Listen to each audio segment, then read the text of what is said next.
Presiden Amerika Serikat Donald Trump menyatakan kekesalannya terhadap ExxonMobil setelah perusahaan minyak raksasa itu menilai Venezuela sebagai negara yang tidak layak untuk investasi.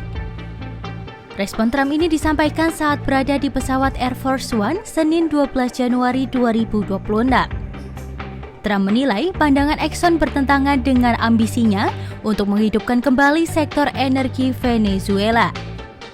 Ia menyebut respon Exxon mengecewakan dan menuding perusahaan itu bersikap terlalu licik dalam menyikapi peluang di Venezuela. Ketidaksenangan itu mendorong Trump memberi sinyal keras bahwa Exxon berpotensi dilarang beroperasi di Venezuela. Yeah. Well, I don't want to say. No, I didn't like Exxon's response. We have so many that want it. I'd probably be inclined to keep Exxon out. I didn't like their response. They're playing too cute. Sebelumnya, sikap yang membuat Presiden Amerika Serikat kecewa ini disampaikan langsung oleh CEO ExxonMobil, Darren Woods, dalam pertemuan antara Trump dan para eksekutif industri minyak dunia di Gedung Putih.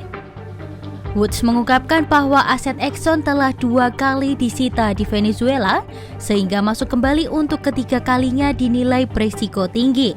Sikap hati-hati perusahaan ExxonMobil Darren ini yang menilai Venezuela perlu melakukan perubahan besar pada hukum dan kebijakan investasi sebelum kembali menarik bagi investor asing. Ia menegaskan Exxon membutuhkan jaminan perlindungan investasi serta reformasi undang-undang hidrokarbon. Menurutnya, kerangka hukum dan komersial Venezuela saat ini belum memungkinkan investasi yang aman.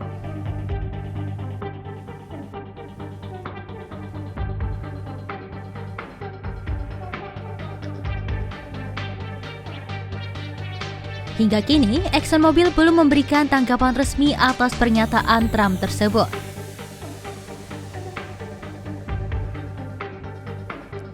Konflik antara perusahaan minyak Amerika Serikat dan Venezuela sendiri telah berlangsung lama. Exxon, ConocoPhillips, dan Chevron pernah menjadi mitra utama perusahaan minyak negara Venezuela PDVSA. Namun nasionalisasi industri minyak pada era Presiden Hugo Chavez membuat Exxon dan ConocoPhillips hengkang dan menempuh jalur arbitrase internasional. Akibat penyitaan aset tersebut, Pengadilan Internasional memutuskan Venezuela memiliki kewajiban utang lebih dari 13 miliar dolar Amerika Serikat kepada Exxon dan ConocoPhillips. Dalam pertemuan dengan Trump, CEO ConocoPhillips Ryan Lance menyatakan perusahaannya kini menjadi kreditur non-negara terbesar Venezuela dan mendesak restrukturisasi utang serta reformasi menyeluruh sektor energi, termasuk PDVSA. Trump merespon dengan menyebut ConocoPhillips akan mendapatkan kembali sebagian besar dananya, namun menegaskan bahwa pemerintah Amerika Serikat tidak akan menanggung kesalahan masa lalu. Ia juga menekankan pendekatan baru Washington di mana pemerintah Amerika Serikat akan menentukan perusahaan mana yang boleh beroperasi di Venezuela. Trump bahkan menegaskan bahwa perusahaan energi harus berurusan langsung dengan pemerintah Amerika Serikat, bukan dengan Venezuela. Pernyataan itu menegaskan niat Washington untuk mengontrol penuh arah dan pengelolaan sektor energi Venezuela. Sebagai bagian dari kebijakan tersebut, Trump sebelumnya telah menandatangani perintah eksekutif yang memblokir upaya pengadilan atau kreditur untuk menyita pendapatan minyak Venezuela yang disimpan di rekening Departemen Keuangan Amerika Serikat.